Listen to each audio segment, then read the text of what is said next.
ಏನ್ ಅದ್ಭುತ ರೀ ಇದು. ನಮ್ ದೇವರುಗಳಲ್ಲಿ ಇಂದ್ರನಿಗೆ 1000 ಕಣ್ಣುಗಳಂತೆ. ಇವತ್ತು ಒಂದ್ ದಿನಕ್ಕೆ ನಾನು ಇಂದ್ರನಾಗಿರ್ಬೇಕಾಗಿತ್ತು ಅನ್ಸುತ್ತೆ, ಯಾಕಂದ್ರೆ 2 ಕಣ್ಣು ಸಾಲಲ್ಲ ಇದು ನೋಡಕ್ಕೆ. ಇಲ್ಲಿಂದ ಒಂದು ಹಿಡಿ ಸಾಸಿವೆ ಬಿಸಾಕಿದ್ರೆ ಖಂಡಿತ ನೆಲ ಮುಟ್ಟಲ್ಲ, ಅದು ಅಷ್ಟು ಜನ ಸೇರಿದಿರಿ. ಅದ್ಭುತ. ಅಶೋಕನ ಕಾಲದಲ್ಲಿ ಇದನ್ನ ಜಂಬೂ ದ್ವೀಪ ಅಂತ ಕರೆಯೋರಂತೆ ನಿಮ್ಮ ಕೊಪ್ಪಳನ. ಇವತ್ತನ ಹಿರಿಯರು ಹೇಳಿದ್ರು. ಯಾಕೆಂತ ಇವತ್ತು ಅರ್ಥ ಆಯ್ತು. ಯಾಕೆ ದ್ವೀಪ ಅಂತ ಹೇಳ್ತಾರೆ ಹೇಳಿ? ಒಂದು ದ್ವೀಪ ಸುತ್ತ ಜನ ಸಾಗರ ಇದೆ. ಇಲ್ಲಿ ಪ್ರೀತಿಯ ಸಾಗರ, ಆತ್ಮೀಯತ ಸಾಗರದ ಮುಂದೆ ನಾವೆಲ್ಲ ಇಲ್ಲಿ ಇದೀವಿ ಅಂತ ಅನಿಸ್ತಾ ಇದೆ. ಬಹಳ ಬಹಳ ಖುಷಿ ಆಗ್ತಿದೆ. ನಿಮ್ ಮುಂದೆ ಒಂದು ಸಣ್ಣ ವಿಚಾರ ಹಂಚ್ಕೋಬೇಕು ಅಂತ ನನಗೆ. ಈಗ ಸಾಗರದ ನೀರನ್ನು ನಾವು ಕುಡಿಯಕ್ಕಾಗಲ್ಲ, ಉಪ್ಪುಪ್ಪಾಗಿರುತ್ತೆ. ಕಾರಣ ಏನು ಅಂದ್ರೆ ಇಡೀ ಸಾಗರದಲ್ಲಿ ಪ್ರತಿಯೊಂದು ಹನಿನೂ ಉಪ್ಪುರಿ ಅಲ್ವಾ. ಒಂದು ವೇಳೆ ಸಾಗರದ ಪ್ರತಿಯೊಂದು ಹನಿನೂ ಸಿಹಿಯಾಗಿದ್ರೆ, ಸುಮ್ಮನೆ ಕಲ್ಪನೆ ಮಾಡ್ಕೊಂಡು ನೋಡಿ, ಪ್ರತಿಯೊಂದು ಹನಿನೂ ಸಿಹಿಯಾಗಿದ್ರೆ ಇಡೀ ಸಾಗರನೇ ಸಿಹಿಯಾಗಿರುತ್ತಲ್ವಾ. ನಾನು ಏನು ಹೇಳಕ್ ಹೊರಟಿದ್ದೀನಿ ಅಂದ್ರೆ, ಈ ಸಮಾಜ, ದೇಶ, ನಾಡು ಎಲ್ಲ ಬೃಂದಾವನ ಮೇಲಿಂದ ಬಿದ್ದಿದ್ದಲ್ಲ ರೀ, ಯಾವುದು ಆಕಾಶದಿಂದ ಬಿದ್ದಿಲ್ಲ. ನಾವೇ ಸಮಾಜ. ನೀವು, ನಾನು, ಅವರು ಇವರು ನಾವೆಲ್ಲ ಸೇರಿನೇ ಸಮಾಜ, ನಾವೆಲ್ಲ ಸೇರಿನೇ ದೇಶ. ಹನಿ ಹನಿ ಸೇರಿದ್ರೆ ಸಾಗರ ಆಗತ್ತಲ್ಲ, ಅದೇ ತರ ಈಗ ಇಲ್ಲಿ ಪ್ರತಿಯೊಬ್ರು ಸಿಹಿ ಆಗ್ತೀವಿ ಅಂತ ನಿರ್ಧರಿಸ್ಬಿಟ್ರೆ ಇಡೀ ಸಮಾಜ ಅನ್ನೋ ಸಾಗರನೇ ಸಿಹಿಯಾಗಿರುತ್ತೆ. ಅಷ್ಟೇ ಆಗ್ಬೇಕಾಗಿರೋದು. ಏನ್ ಮಾಡ್ತಾ ಇದೀವಿ? ಸುಮ್ನೆ ಬೆರಳು ತೋರಿಸ್ತಾ ಇದೀವಿ. ಸರ್ಕಾರ ಸರಿ ಇಲ್ಲ, ಅವನ್ ಸರಿ ಇಲ್ಲ, ಇವನ್ ಫ್ರಾಡ್, ಅವನ್ ಅನ್ಯಾಯ ಮಾಡ್ತಾನೆ. ಬಿಟ್ಬಿಡಿ. ಒಳಗೆ ಒಂದ್ಸಲ ನಮ್ಮನ್ನ ನಾವೇ ನೋಡ್ಕೋಬೇಕಷ್ಟೇ. ಪ್ರತಿಯೊಬ್ರು ನಾವು ನಿರ್ಧಾರ ಮಾಡಿದ್ರೆ, ನಾನ್ ಸರಿಗಿರ್ತೀನಪ್ಪ, ಯಾರು ಹೆಂಗ್ ಬೇಕಾರಿದ್ರಲ್ಲಿ, ಅವನ್ ಅನ್ಯಾಯ ಮಾಡ್ತಾನ ಮಾಡ್ಲಿ, ನಾನ್ ಮಾಡಲ್ಲ.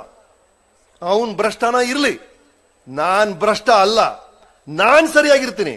ಅಷ್ಟು ಡಿಸೈಡ್ ಮಾಡಿ ಸಾಕು, ಬೇರೆ ಏನು ಬೇಡ. ನಮ್ಮ ದೇಶದ ಎಲ್ಲಾ ಸಮಸ್ಯೆಗಳಿಗೂ ಇರೋ ಒಂದೇ ಪರಿಹಾರ ವೈಯಕ್ತಿಕ ನೈತಿಕತೆ, ವೈಯಕ್ತಿಕ ಬದ್ಧತೆ, ವೈಯಕ್ತಿಕ ಸಮಗ್ರತೆ. ನಾವು individual integrity is the solution for all problems of the world. ಅದನ್ನ ನಾವು ಮಾಡಬೇಕಷ್ಟೇ. ಅದು ಒಂದನ್ನು ಮಾಡೋಣ ಸಾಕು, ಬೇರೆ ಏನು ಬೇಕಾಗಿಲ್ಲ ರೀ. ನೀವು ಹೊರಗಡೆ ಏನ್ ಮಾಡ್ತೀರಾ? ಏನೇನೋ ಸಮಸ್ಯೆಗಳಿದೆ, ಏನೋ ಒಂದು ಪ್ರಾಬ್ಲಮ್ ಇದೆ, ಅದು ಅಲ್ಲಿಗೆ ಹೋಗ್ಬೇಕು, ಆಮೇಲೆ ಇನ್ನೊಂದು ಲೆವೆಲ್ಗೆ ಹೋಗ್ಬೇಕು. ಪ್ರಜಾಪ್ರಭುತ್ವ, ಸಮಯ ಆಗುತ್ತೆ, ನಿಮ್ ಕಂಟ್ರೋಲ್ ಅಲ್ಲಿ ಇಲ್ಲ. ಆದ್ರೆ ನಿಮ್ ಕಂಟ್ರೋಲ್ ಅಲ್ಲಿ ಇರೋದು ಅಂದ್ರೆ ನೀವು ಇವತ್ತು ಡಿಸೈಡ್ ಮಾಡಿ, ನಾಳೆಯಿಂದ ನಾನು ಒಳ್ಳೆ ಮಗನಾಗಿರ್ತೀನಿ, ನಮ್ಮ ಅಮ್ಮನ ನಾನು ತೊಂದರೆ ಕೊಡಲ್ಲ. ಆಯ್ತಲ್ಲ, ನಿಮ್ ತಾಯಿ ನಿಮ್ಗೋಸ್ಕರ ಕಾಯ್ತಿರ್ತಾಳ ಬೆಳಗ್ಗೆ. ನೀವು ಇವತ್ತು ಡಿಸೈಡ್ ಮಾಡಿ, ನಾನೊಬ್ಬ ಒಳ್ಳೆ ಗಂಡನಾಗಿರ್ತೀನಿ, ಒಬ್ಬ ಒಳ್ಳೆ ತಮ್ಮನಾಗಿರ್ತೀನಿ, ಒಬ್ಬ ಒಳ್ಳೆ ಬಾಸ್ ಆಗಿರ್ತೀನಿ, ಒಬ್ಬ ಒಳ್ಳೆ ಸೇವಕನಾಗಿರ್ತೀನಿ. ಏನಾಗಿದ್ರು ಸರಿ, ನೀವು ಒಬ್ರು ಡಿಸೈಡ್ ಮಾಡ್ಬಿಟ್ರೆ, ಈ ಕ್ಷಣ ಡಿಸೈಡ್ ಮಾಡಿ, ಮುಂದಿನ ಕ್ಷಣ ಬದಲಾಗ್ತಿರಲ್ಲ. ಹೊರಗಡೆ ಪ್ರಪಂಚ ನಿಮ್ ಕೈಯಲ್ಲಿಲ್ಲ, ನಿಮ್ ಕೈಯಲ್ಲಿರೋದು ನೀವು, ನಿಮ್ಮ ಪ್ರಪಂಚ. ನೀವು ಬದಲಾಗ್ಬೋದು. ಒಂದು ಒಳ್ಳೆ ರೀತಿಯಲ್ಲಿ ಬದಲಾದ್ರೆ, ನಾನು ಹೇಳಿದಾಗೆ ಈ ಇಂಡಿವಿಜುವಲ್ ಇಂಟಿಗ್ರಿಟಿ, ಅದು ಒಂದು ನಾವು ಬೆಳೆಸ್ಕೊಂಡ್ಬಿಟ್ರೆ ಎಲ್ಲಾ ಸಮಸ್ಯೆಗಳಿಗೂ ಪರಿಹಾರ ಹೀಗೆ ಸಿಗ್ಬಿಡುತ್ತೆ. ನಾವು ಸ್ಕೂಲಲ್ಲಿದ್ದಾಗ 7ನೇ ಕ್ಲಾಸೋ ಏನೋ, ನಮ್ಮ ಟೀಚರ್ ಏನ್ ಮಾಡಿದ್ರು, 50 ಜನ ಸ್ಟೂಡೆಂಟ್ಸ್. ಟೀಚರ್ ಬಂದ್ರು, ಎಲ್ರಿಗೂ ಒಂದು ಪ್ರಪಂಚದ ಭೂಪಟ ಇದೆಯಲ್ಲ, ಮ್ಯಾಪ್, ಔಟ್ಲೈನ್, ಅದನ್ನು ಕೊಟ್ರು. ಎಲ್ರಿಗೂ ಒಂದೊಂದು ಕೊಟ್ರು. ಎಲ್ಲ ಸ್ಟೂಡೆಂಟ್ಸ್ ಹತ್ರ ಒಂದೊಂದು ಭೂಪಟ ಇದೆ, ಒಂದು ವರ್ಲ್ಡ್ ಮ್ಯಾಪ್ ಇದೆ. ಹರಿದಾಕಿ ಅದನ್ನ ಪೀಸ್ ಮಾಡಿ ಅಂದ್ರು. ಎಲ್ಲ ಪರ ಅಂತ ಹರಿದಾಕ್ಬಿಟ್ವಿ. ಖುಷಿ ನಮಗೆ, ಅರಿಯೋದಂದ್ರೆ ಖುಷಿ. ಈಗ ಟೀಚರ್ ಹೇಳಿದ್ರು, ಈಗ ಮತ್ತೆ ಅದನ್ನ ಜೋಡಿಸಿ ಅಂತ. ಅಯ್ಯೋ ದೇವ್ರೆ, ಹೆಂಗಪ್ಪ ಇದನ್ನ ಜೋಡಿಸೋದು?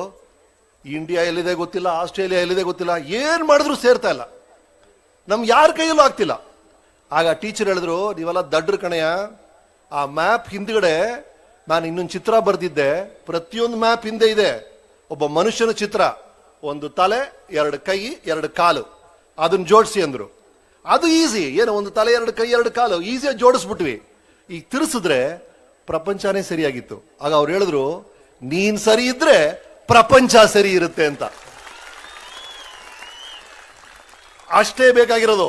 ನಾವು ಸರಿ ಇರೋಣ. ಯಾರು ಸರಿ ಇರ್ತಾರೋ ಇಲ್ವೋ, ನಾವು ಸರಿ ಇರೋಣ, ಪ್ರಪಂಚ ಖಂಡಿತ ಸರಿಯಾಗಿರುತ್ತೆ. ನನ್ನ ಪುಣ್ಯಕ್ಕೆ ಸುಯೋಗಕ್ಕೆ ಮಹಾಶರಣ ಹರಳಯ್ಯ ಅನ್ನೋ ಚಿತ್ರದಲ್ಲಿ ಬಸವಣ್ಣನ ಪಾತ್ರ ಮಾಡುವಂತ ಅವಕಾಶ ನನಗೆ ಸಿಕ್ತು. ಆ ಪಾತ್ರ ಮಾಡಬೇಕಾದ್ರೆ, ಅವರ ಬಗ್ಗೆ ನಾನು ರಿಸರ್ಚ್ ಮಾಡಬೇಕಾದ್ರೆ, ಆ ಮಹಾವ್ಯಕ್ತಿ ಹೇಳಿದಂಥ ಮಾತುಗಳು, ಅವರು ನಡೆದಂತ ದಾರಿಯಲ್ಲೇ ಈಗ ಇದೆಲ್ಲ ಮುಂದುವರಿಸ್ಕೊಂಡು ಹೋಗ್ತಾ ಇದೆ ಅಂತ ಕೇಳಿದಾಗ ಅವ್ರು ಒಂದ್ ಕಡೆ ಹೇಳಿದ್ರಲ್ಲ ರೀ, ನಿಮ್ಮ ಕಾಲೇ ಸ್ತಂಭ, ನಿಮ್ಮ ದೇಹವೇ ದೇಗುಲ, ಶಿರವೇ ಹೊನ್ನ ಕಲಶವಯ್ಯ ಅಂತ. ಕಲ್ಪಿಸ್ಕೊಂಡು ನೋಡಿ, ಇದು ಕಂಬ, ಇದು ಕಲಶ ಅಂದ್ರೆ ನೀವು ದೇವಸ್ಥಾನ ರೀ.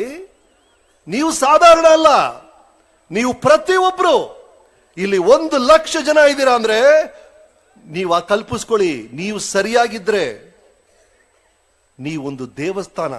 1,00,000 ದೇವಸ್ಥಾನಗಳು ಇಲ್ಲಿದೆ ಇವತ್ತು. 1,00,000 ದೇವಸ್ಥಾನಗಳು ಒಂದು ಕ್ಷೇತ್ರದಲ್ಲಿದೆ ಅಂದ್ರೆ ಇದಕ್ಕಿಂತ ಪುಣ್ಯಕ್ಷೇತ್ರ ಹೇಗ್ರಿ ಸಾಧ್ಯ? ಅದೊಂದೇ ಬೇಕಾಗಿರೋದು. ಮತ್ತೆ ಅದನ್ನೇ ಹೇಳ್ತಾ ಇದ್ದೀನಿ, ವೈಯಕ್ತಿಕ ನೈತಿಕತೆಯೇ ಎಲ್ಲಾ ಸಮಸ್ಯೆಗಳಿಗೂ ಪರಿಹಾರ. ಅದರ ಕಡೆ ಗಮನ ಕೊಡೋಣ. ಧನ್ಯವಾದ.